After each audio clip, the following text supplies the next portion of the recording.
Hello and thanks for watching my video. Today I'm wanting to go back to a video I actually did back over a year ago. This was back in October 22nd, 2015, and I actually did a ranking of the elite specializations for Heart of Thorns. And you can see here in the background I'm playing Chronomancer.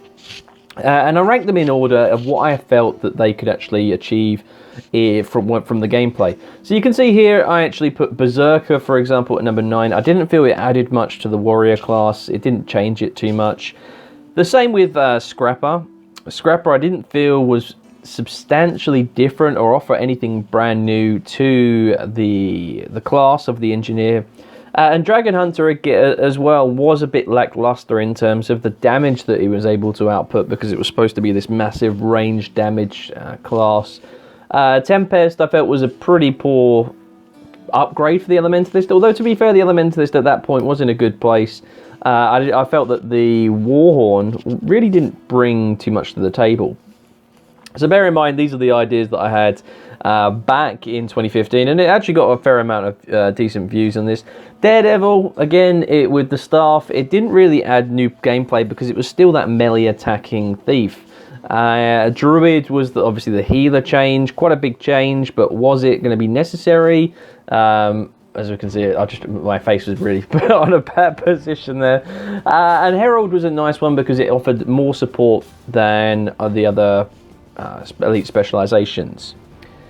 Reaper as well was a new one that was coming in and offered a very different style of gameplay for the Necromancer, this DPS role, and I went with number 1, Chronomancer. And I wanted to come back and revisit this and to actually see 1 year on whether or not these elite specializations are in the same bracket. So I will pause it here just so you can actually see that this is the order we've got it in. So I'm actually going to update this, and I'm going to say 1 year on what do I think are the elite specializations rankings. Well, at number 9 we actually have the engineer. So this is now presently it's Halloween going on, so please bear in mind that when you decide to critique all the opinions that I've made, that you know, this could be invalid a week, 2 weeks, a month from now. So this is as of the 28th of October 2015. So the engineer got a hammer, and the hammer really was supposed to be this melee, this damage dealing character, and it hasn't quite turned out that way. The engineer has a bit of a problem right now in terms of it kind of is a jack of all trades but a master of none. It has the ability to be conduit, it has the ability to do damage, it has the ability to sort of create stuns. What it is fantastic at is the sustain, the ability to stay long in a fight, to be able to reflect, to block, to cause damage, to remove conditions. It can do a lot of good things, and so in PvP it's in a very good place right now. Not fantastic, but in a decent place. They did change the functionality of the gyros, and to me the gyros are still in a pretty poor position, but generally the elite specialization of the engineer being the scrapper, you don't see it in any elite content. Things like fractals, dungeons, raids, there aren't scrappers, and if they are, it's to be condition damage engineers, because they have the ability with their kits to put a lot of conditions on you. So for me, the scrapper is still one of the worst. In fact, it is now, in my opinion, the worst elite specialization out there, because I think it's fine that an engineer can actually go without taking on the scrapper, the elite specialization. At number 8, who would have thunk it? The class that actually has dropped the most in terms of going from number 3 best elite specialization, it's down to number 8. And that has a lot to do with a recent balance change they did in terms of nerfing the particular class. But even so, the Reaper isn't a very good elite specialization now. And one of the primary reasons is the lackluster ability of the Greatsword. If we actually have a look at the Greatsword skills that we get with the elite spec, you get this Dust Strike, this Grave Digger, which can do some substantial damage, but it's just far too slow, and it just doesn't hit enough. You've got a few things like Grasping Darkness is pretty decent, but these are just, it's really lackluster. and the Necromancer, a power Necro, is still not viable right now. This obviously may have changed because they are trying to bring in the power Necro. But things like Rise, this is a PvP build. Necros are very decent. You know, I have the elite spec on right now. This is just a generic PvP build, reduces charge, you know, sort of shouts and deal damage. So again, I'm using that condition damage, but it's limited in terms of use. You can actually have, particularly in raids, for example, Necromancers will not run. You'll get a lot of Necromancers that won't run the Reaper specialization because it doesn't add too much if you're running a Condi build. And I think this is one of the classes actually that the elite specialization isn't too much of a big deal. So having, I don't have the greatsword on me. You know, a lot of the skills, the only skill I have from the elite specialization is Rise and is the Reaper's Shroud. If I took out the elite specialization, it wouldn't make too much of a big difference to my PvP build or to my PvE build that I run in raids. I do have a Necromancer that runs in World versus World, and that does use a bit of elite specialization. But again, it's not the end of the world actually if my Necro wasn't able to run elite, the Reaper. And I think that's kind of sad that one of the elite specializations that had the opportunity to actually be one of the best elite specializations has ended up on the scrap heap because the power Necro isn't viable. And you can see here, I thought I was like, yes, the Reaper, but it really isn't that great. And it's one of the reasons I keep running Reaper, because I am a Reaper. My name is the Reaper. So at number 8 is the Necromancer. At number 7, which some people may find a strange one, is the Tempest. Now the Tempest I've actually included on here, despite being very popular and as a main elementalist I will always run Tempest, it's still pretty lackluster, and I'll explain why. The F1 skills are pretty cool. I do love the overloads that you actually get to do. The healing skill is really impressive as well. But generally, the Warhorn skills are okay. They have tried to bring the Warhorn play back in recently because it just wasn't seeing any use. But you'll see a lot of Tempest with staff. Now, if I actually go and have a look at the Tempest, what do we actually have here? You have Unstable Conduit. Well, there isn't really anything. I mean, Eye of the Storm, very, very useful in raids. Just that one trait line. That's not really too impressive. You've got nothing really apart from Harmonious Conduit, which gives you a bit of stability and extra damage. Nothing too major in the middle trait line. Okay, you get a bit of protection, but then you get nothing really fantastic here. So there's not much in this particular trait, in the traits that we actually get to run. The one that you do want to use, you actually see a lot of gameplay, is as I said, the Eye of the Storm. When you get the knockbacks, it triggers that, or fears. It really is impressive to actually have that. But again, people haven't been using Warhorns or anything like that. So yeah, generally that's how the traits. If we actually have a look at all the other traits here, what people will tend to run will be fire and definitely air. This is a Condi-like build of mine that I'm attempting here. But things like here, you've got Ferocious Winds, you've got Tempest Defense, fantastic for certain boss battles. And the traits that we actually get here, I feel, are pretty poor. They can be useful actually for Tempests that try to heal. That actually, if they had more trait lines that gave out healing abilities, I think that would really be an interesting change for the Elementalist. You have that healing ability. But the Tempest just really doesn't do much for the Elementalist. There's a couple of skills, but if you took out, for example, if you kept the F1 skills, that would be it. You could still run a healing skill. You've got Glyph of Elemental Harmony or Arcane Brilliance. You could easily run any of these other sort of skills here. The Elementalist is very, very versatile, and I don't think that the Warhorn and the traits that you actually get with Tempest do that much fantastic change to the Tempest and give you that much improvement, whereas I feel these overloads actually do give you that slight little bit more effect. So that's why for me the Tempest is at number 7. Despite being one that is used a lot, it really isn't as impressive as some of the other elite specializations. So at the number 6, I actually had Tempest here last time, Daredevil at number 5. Well, for this one, for number 6, I've actually ranked the Daredevil. I feel the Daredevil actually is a very good elite specialization, but again, isn't one of the greatest changes to the Thief. It adds that extra dodge bar, yes, and you do have that more evasion, and the staff can add some more damage. It does have way more damage than any of the other weapons right now. But in terms of utility skills, they really are pretty pathetic. You know, you've got the Bandit's Defense, not great. Distracting Daggers, okay. Fist Flurry is a very good utility skill to take, and the Impairing Daggers is okay. The Elite skill, very good use in PvP, not so great really anywhere else. But generally, I feel that the Daredevil is an underwhelming elite specialization. I mean, if you take out the staff, it really is a pretty poor elite specialization. But I love the staff. I think the staff skills that you actually get, the auto attack.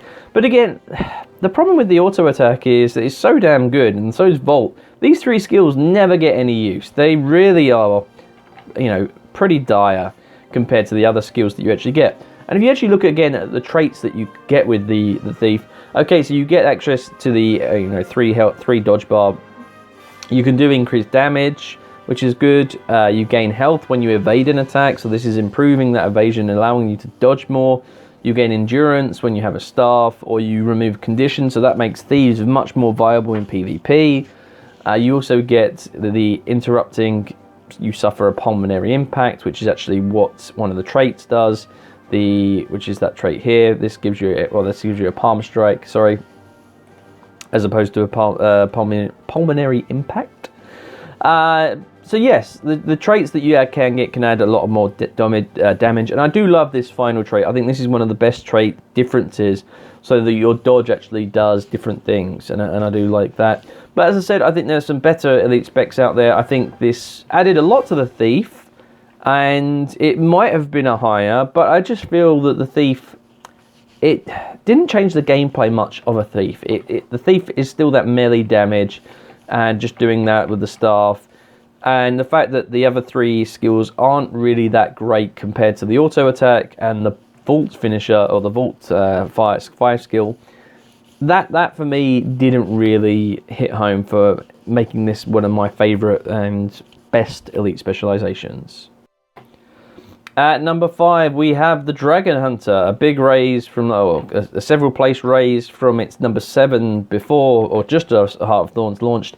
And one of the reasons is it is a very good, some of the differences that I actually brought in, particularly with traps, the longbow sees a lot of use, and the changes to the F1, F2, F3 skills. They actually have given the Guardian a much different style of combat, but it also retains the ambience and the overall feeling of a Guardian. So let's talk about how it's used, in particular the Dragon Hunter elite spec in PvP, for example. You'll see a lot of longbows using that skill 5 to trap enemies, and you've got True Shot being able to do a hell of a lot of damage. You've got a knockback skill, some really good skills, not to mention the traps doing a hell of a lot of damage, dazing, etc. But you've also got things like F1 being able to pull an opponent. You've got this F2, which is the ability to leap and land and do a lot of area healing. You've got this shield skill, which adds blocks. And so the Guardian in PvP is actually in a very good place with the elite specialization. In terms of PvE, you will see generally a couple of traps. You might see, for example, in raids or fractals, if you're looking to CC a boss, you'll see a lot of traps because they do a lot of CC. But you'll also see, for example, hammers. Hammers are used primarily in raids, hammer guardians, because what hammers actually do, the hammer trait line, if we can actually have a look at the skills, here we go, the hammer skill, the auto attack actually has a chain on it, and so what happens when you pop the 3rd chain, you actually get a symbol of protection, and I'll show you briefly. We have buy a hammer quickly. So the hammer, if we actually look here, we can put it, alright, so I've scrapped it here, but the hammer, if you actually do 3, you actually gain this mystic symbol into the ground, gives protection to you and your allies. pretty damn good. Not only that, you'll be doing more damage to enemies standing in your symbol. So let's just look at it, this heavy column. Just going to swing the Guardian Hammer. You can see the damage that we're doing. I'm not even traded for this. But look, we're popping this protection. And so the protection, with obviously a lot of allies, will gain a substantial amount of extra protection. Again, you see this big hammer swinging. And even though we're actually on the elite spec of the Guardian, the Dragon Hunter, you don't always have to use the longbow. In this situation, hammer is very effective, and you can also pop up some blocks, put some traps down. It's a much more improved elite spec than I actually thought back at the end or just the launch of Heart of Thorns. So the Dragon Hunter is a elite spec that is definitely worthwhile looking at and taking because of these abilities in the multiple games types available. At number 4, we actually have the biggest climber. The Warrior's elite specialization, the Berserker, has gone from being one of the worst, in fact the worst ranked elite spec, to number 4. And one of the reasons is the versatility of the elite spec and the fact that you get this F2 skill and it changes with every single weapon you actually have. Really, really interesting gameplay that you can get from it. I felt that initially it didn't add too much to the Warrior in terms of the elite spec, particularly with the weapon. I don't feel that the actual torch that you get with it actually adds too much. And I will say that the only time that the torch actually really does much is if you're running a condition damage water Berserker build, in which case it will add a fair amount, and the Condi Warrior is a big thing and can actually be of a substantial amount of use. And so the Berserker is always taken because not taking it really loses a lot of damage. You get reduced recharge on your F2 and F1 skills. You can do more damage. You get this, sort of Berserk mode. And so the Warrior, I find it really interesting. The skills that we've got, however, things like Outrage, I don't think I've ever really used. Sundering Leap, I've not used.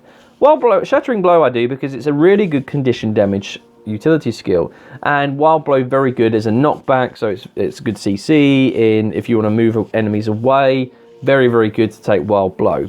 So the Warrior has some good utilities, and it has some decent skills for the torch that it actually had with the elite spec, and then also the F skill change has made a big impact, and the Warrior now can do a lot of impressive things and can be changed a lot. So in PvE it's very useful, in PvP it's very useful, and also in World versus World it gives you that extra bit of survivability, particularly if you run things like Dead or Alive.